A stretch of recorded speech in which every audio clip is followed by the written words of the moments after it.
எங்களுக்கு ஒரு விஷயம் மட்டும் புரியல.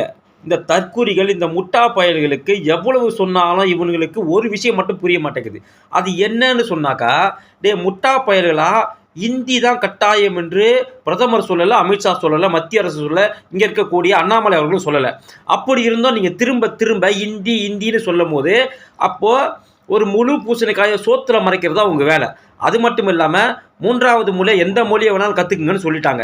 இதுல இன்னொரு விஷயம் என்னன்னாக்கா, 3வது மொழி இந்த மும்மொழி கொள்கையை ஏற்றுக்கொண்டால், இந்த புதிய கல்வி கொள்கை திட்டத்தை ஏற்றுக்கொண்டால், நீ நினைச்சா மும்மொழி எடுத்துக்க, இல்லை வேண்டாம்னா விட்டுடு அப்படின்னு இருக்கு.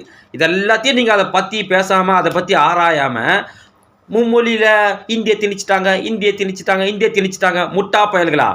இருமொழி கொள்கை தான் எங்கள் கோட்பாடு, இருமொழி கொள்கை தான் எங்களுடைய சகாப்தம் சரித்திரம் என்று சொல்லக்கூடிய முட்டா தற்கூரி பசங்களே, நான் கேட்குறேன், 12,000 பள்ளி இருக்கு, அங்கே மட்டும் எதுக்குடா மும்மொழிக்கு ஒத்துக்கிட்டீங்க? மெட்ரிகுலேஷன் பள்ளிக்கு யார் அனுமதி கொடுக்குறா? மு.க. ஸ்டாலின் தானே அனுமதி கொடுக்குறாரு.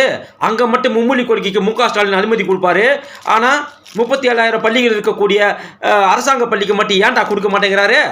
போய் கேளுங்கடா தற்கூரி நாய்களா, போய் கேளுங்க முட்டா பயல்களா, போய் ஸ்டாலினை போய் கேளுங்க. இருமொழி கொள்கை என்றால் அது தனியார் பள்ளியாக இருந்தாலும் அரசாங்க பள்ளியாக இருந்தாலும் ஒரே கொள்கை தான் வச்சிருக்கணும். நீ தனியார் பள்ளிக்கு மும்மொழியை கொடுத்துருவ, அரசாங்க பள்ளிக்கு மட்டும் 2 மொழியா?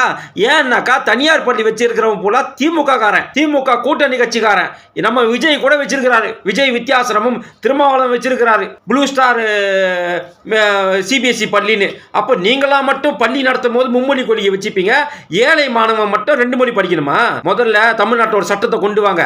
உங்க முதல்வர் இருக்கிறார்களே, அவர்கிட்ட போய் சொல்லுங்கடா தற்குறிகளே, முட்டா பயல்களே, உங்க முதல்வர்கிட்ட போய் சொல்லுங்க, தமிழகத்தில் இருமொழி கொள்கை எல்லா பள்ளிக்கும் கொண்டு வாங்க, அவசர சட்டம் போடுங்க, தமிழ் தான் முக்கியம், மும்மொழி கொள்கையை தனியார் பள்ளிக்கு கொடுக்காதீங்கன்னு போய் கேளுங்கடா. போய் உங்க ஸ்டாலின் போய் கேளுங்க. அவங்க நடத்துறாங்க இல்லையா சன்ஷைன் பள்ளி, அங்கே போய் முற்றுகையிடுங்க. 3வது மொழி வேணான்னு அங்கே ஃபைன் போடுறான். தமிழில் பேசினாக்கா அங்கே தமிழில் பேசக்கூடாது, ஆங்கிலத்தில் மட்டும்தான் பேசணும். போய் அங்கே ஃபைன் போடுறான். அங்கே போய் கேளுடா தற்கூரிகளே, முட்டா பயல்களே, சொம்படிக்கும் இளவரசருக்கும் மன்னருக்கும் சொம்படிக்கும் முட்டா பயல்களே, தயவு செஞ்சு அங்கே போய் கேளுங்க. உங்களுடைய முதல்வரை போய் கேளுங்க. நீங்கள் அடிமையாக இருக்கக்கூடிய முதல்வரை போய் கேளுங்கடா தற்கூரிகளே. ஏன்டா 12,000 பள்ளி மட்டும் மும்மொழி கொள்கை இருக்குது, 37,000 பள்ளிக்கு மட்டும் மும்மொழி கொள்கை வேணான்னு சொல்கிற? அப்போ பணம் இருக்கிறவன் மும்மொழி கற்றுப்பான், பணம் இல்லாதவன் 2 மொழி மட்டும் தான் கற்றுக்கணுமான்னு போய் அங்கே போய் கேளுடா. அங்கே கேட்கறத விட்டு எப்போ பார்த்தாலும் மோடி இந்தியை திணிச்சிட்டாரு, அதை திணிச்சிட்டாரு, இதை திணிச்சிட்டாருன்னு சொன்னாரா? அவங்ககிட்ட வந்து மோடி இந்தியை கம்பல்சரி கற்றுக்கோ, உங்கள் ஸ்கூலில் ஹிந்தி முக்கியம்னு சொன்னாரா? ஒரே ஒரு வீடியோ போடுறா.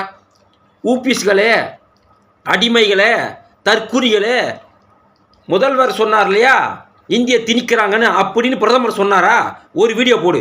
அமித்ஷா சொன்னாரா? ஒரு வீடியோ போடு. அண்ணாமலை சொன்னாரா? ஒரு வீடியோ போடு. தர்மேந்திர பிரதான் சொன்னாரா? ஒரு வீடியோ போடு. இவங்கெல்லாம் கம்பல்சரி இந்தியை நீ கற்றுக்கிட்டாதான் காசு கொடுப்பேன்னு சொன்னாங்களா? போடுறா தற்குறியை போடு, போட்டுட்டு அப்புறம் பேசு.